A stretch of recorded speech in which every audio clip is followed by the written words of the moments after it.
یہاں تک کہ دریا اور سمندروں کا پانی بھی پی چکے ہوں گے۔ پھر حضرت عیسیٰ علیہ السلام رب کائنات سے دعا طلب کریں گے، یا رب ہمیں اس یاجوج ماجوج کے فتنے سے نجات دے، اور اللہ ان کے گلے میں ایک بیماری پیدا کر دے گا جس سے وہ سب ایک ہی رات میں ہلاک ہو جائیں گے، اور ان کی لاشیں اٹھانے والا کوئی نہیں ہوگا، اور ان کی لاشوں کے بدبو سے سارے لوگ پریشان ہوں گے۔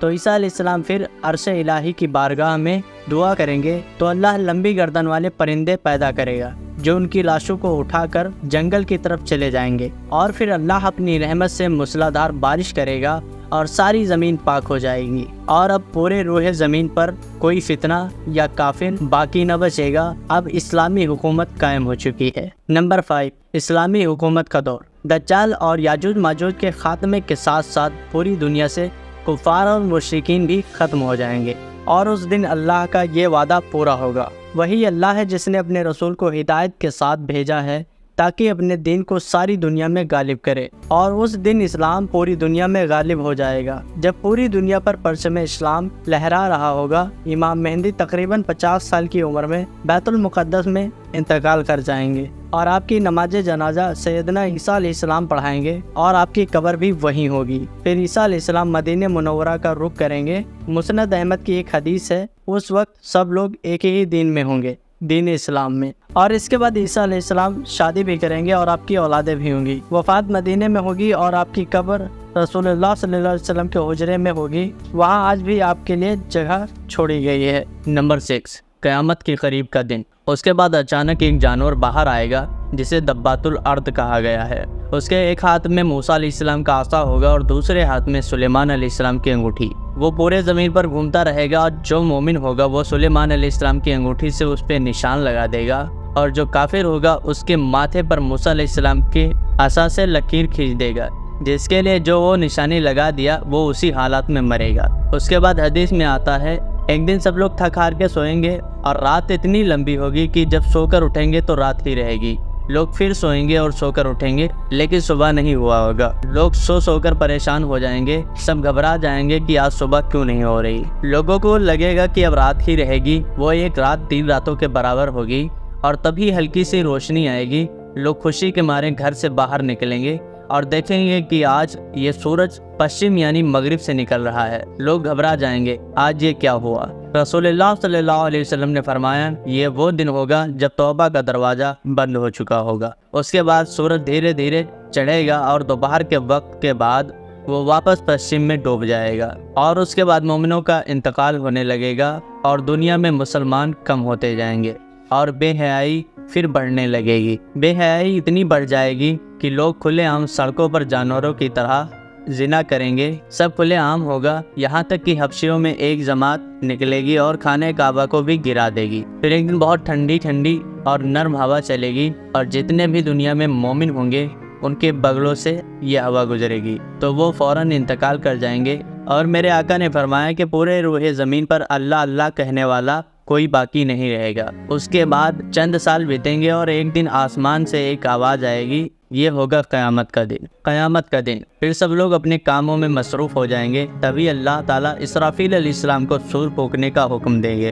جب سے دنیا بنی ہے، اسرافیل علیہ السلام منہ میں سور لگائے ہوئے، لمبی سانس بھرے ہوئے، اور اپنے کان عرش الہی کے حکم کے انتظار میں لگائے ہیں۔ اس دن اللہ کے حکم سے سور پھونکیں گے۔ سور ایک باجے کی شکل کا ہوگا، پہلے اس کی آواز دھیمی اور میٹھی ہوگی، لیکن دھیرے دھیرے یہ آواز بڑھتی جائے گی اور اتنی تیز ہو جائے گی کہ جو عورت پیٹ سے ہوگی وہ اپنا بچہ گرا دے گی، دودھ پلاتی ماں اپنے بچے کو اتار پھینک دے گی، اور اس کی آواز اتنی تیز ہو جائے گی کہ زمین میں زلزلہ آ جائے گا اور زمین پھٹ جائے گی، پہاڑ ریزہ ریزہ ہو کر ہوا میں اڑ جائیں گے، سمندر جلا دیے جائیں گے، اور سورج کالا پڑ چکا ہوگا، اور تارے آپس میں ٹکرا دیے جائیں گے۔ دنیا کی ہر جاندار چیز فنا ہو چکی ہوگی، اور یہ پوری کائنات تاریخی ہستی سے مٹا دی جائے گی۔ پھر سور پھونکنے والے فرشتے کی روح اللہ کے حکم سے اسرائیل علیہ السلام قبض کر لیں گے۔ پھر موت کے فرشتے یعنی اسرائیل علیہ السلام کی روح اللہ تبارک تعالیٰ نکال لے گا۔ اب سب کچھ فنا ہو چکا ہوگا، باقی کیا رہے گا؟ کل من علیہا فانی ویبقی وجہ ربک ذو الجلال والاکرام۔ ناظرین، ہر شے فنا ہو چکی ہوگی، باقی رہنے والی ذات صرف تمہارے رب کی ہوگی۔ دوستو یہ ہے قیامت، اس کے بعد کا منظر اور خوفناک ہے، جسے جاننے کے لیے سبسکرائب۔ جلدی اس سلسلہ جاری کرتے ہوئے پارٹ 2 لائیں گے۔ باقی آپ کو کیسا لگا ویڈیو اور اس کا پارٹ 2 چاہیے تو کمنٹ میں ضرور بتائیں۔ ملتے ہیں اگلے ویڈیو میں، اللہ حافظ۔